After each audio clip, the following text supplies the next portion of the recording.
Nous sommes en classe de 3e. Dans quelques mois, nous quitterons Taureau-de-Sasser pour entrer au lycée.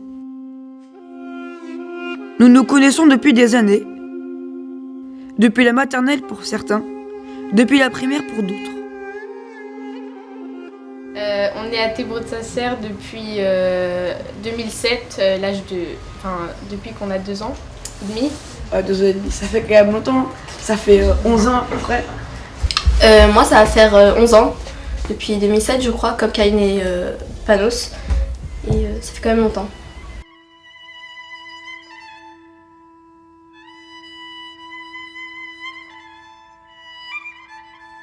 La première fois quand je suis arrivée à Taureau-de-Sasser, c'était Anaïs qui m'avait prise par la main et qui m'avait emmenée dans la maternelle. Et ma mère elle vient, elle me dépose et après elle part.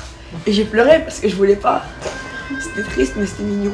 Arrivé, je suis venu tout seul dans la classe, j'étais tout seul. Je me souviens, j'étais venu avec ma mère parce que j'étais complètement terrorisée du fait que je change de pays, change d'école, complètement tout change. Je me souviens, on m'avait introduit à la professeure, puis là la porte s'ouvre et il y avait Gina qui était venue m'accompagner pour me montrer l'école. Moi aussi j'étais un peu terrorisée parce que je connaissais aucune personne, j'étais toute seule. Mais je me rappelle bien qu'à la première récré de la journée, Gina, Lucine et Léa Gayane s'étaient approchées vers moi et voilà.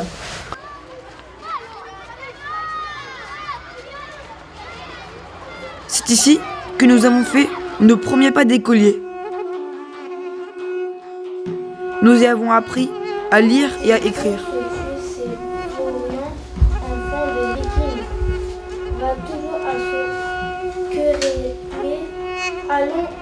Nous garderons en mémoire les jeux dans la cour de récréation, la couille dans l'escalier pour rejoindre les cars à la fin de la journée, les fameux Mehana Pilav servis à la cantine.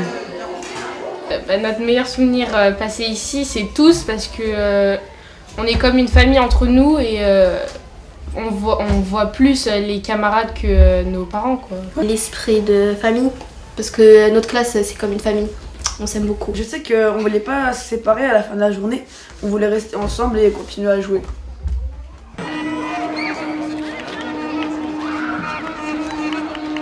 Alors que nous nous apprêtons à passer le brevet et à nous disperser, Taureau-de-Sasser fête cette année ses 140 ans.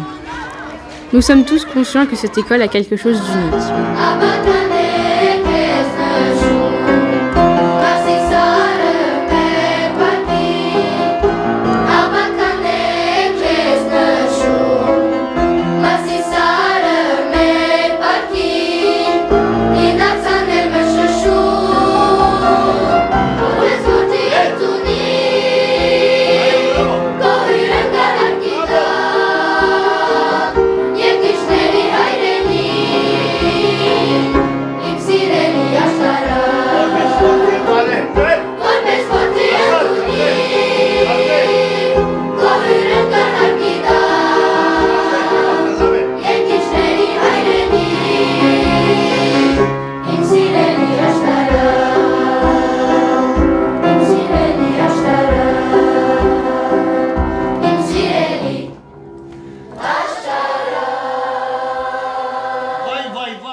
Avec sa chorale, ses cours de langue et d'histoire arménienne, cette école nous relie à notre culture d'origine, à nos racines.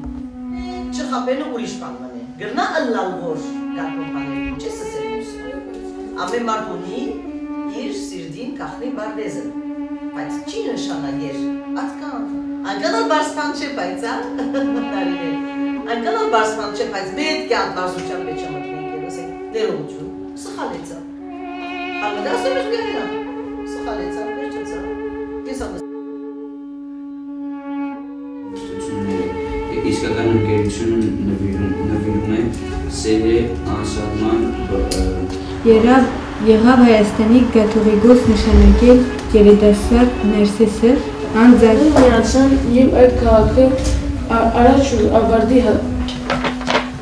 C'est dans cette école que j'ai appris à lire et à écrire arménien. J'ai commencé à parler arménien vers la mi-CM1 et oui, ça m'a apporté Ça m'a apporté une culture, ça m'a apporté une langue, ça m'a apporté beaucoup de choses.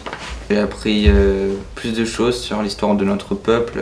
On apprend à parler arménien et même si on n'a que 2 heures ou 3 heures par semaine, c'est quand même bien parce qu'on on peut apprendre la langue et c'est ça qui est bien pour nous. Déjà, je parle qu'arménien à la maison avec mon père. Et en plus de parler arménien à l'école avec les 2-3 heures de cours qu'on a dans la semaine, que ce soit en primaire ou au collège, ça m'a beaucoup apporté ma manière de parler, le vocabulaire, etc.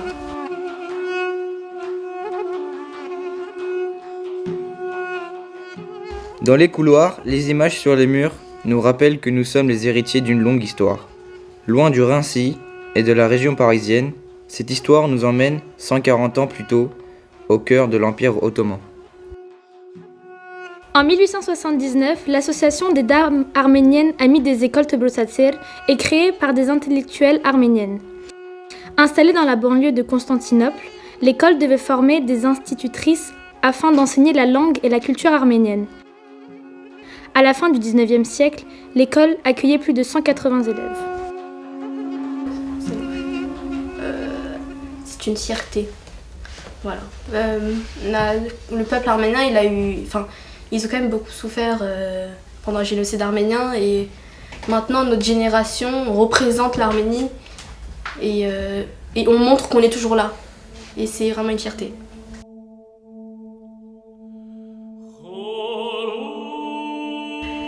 En 1909, après les massacres des populations arméniennes d'Adana perpétrés par les Turcs, l'école va accueillir plusieurs dizaines d'orphelins.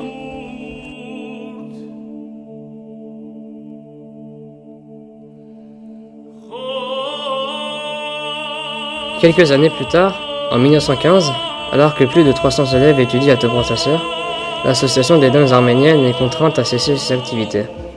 Les dames doivent se cacher pour échapper aux persécutions.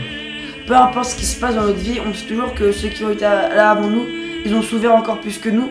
Ceux qui sont battus contre les Perses en 451, ceux qui ont été victimes du génocide arménien aussi. Donc c'est comme être de leur sang à eux. Entre avril 1915 et juillet 1916, plus d'1 200 000 Arméniens trouvent la mort au cours du génocide perpétré par les jeunes Turcs et l'armée ottomane. Les 2 tiers de la population arménienne de l'Empire périssent dans les massacres ou lors des déportations. L'école Tebrosatsir continue malgré tout à accueillir les orphelins du génocide. L'école poursuit son activité en Turquie jusque dans les années 1920, puis s'installe en Grèce. Après 2 années passées à Salonique, dans un climat défavorable, Tebrosatsir s'installe finalement en France.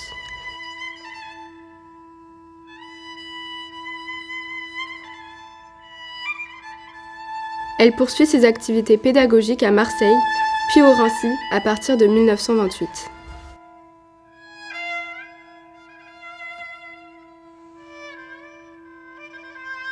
L'histoire de notre école est indissociable de celle du peuple arménien.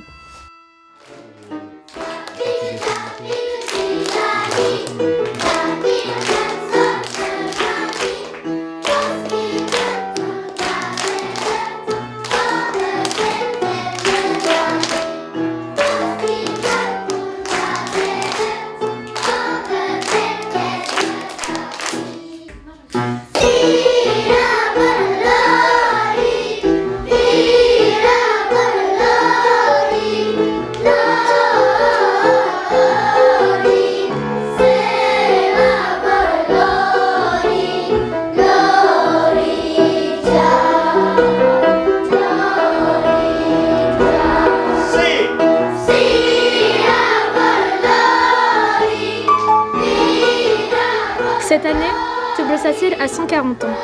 Plus d'un siècle après sa fondation, notre école demeure fidèle à sa mission première, faire vivre et transmettre la langue et la culture arménienne.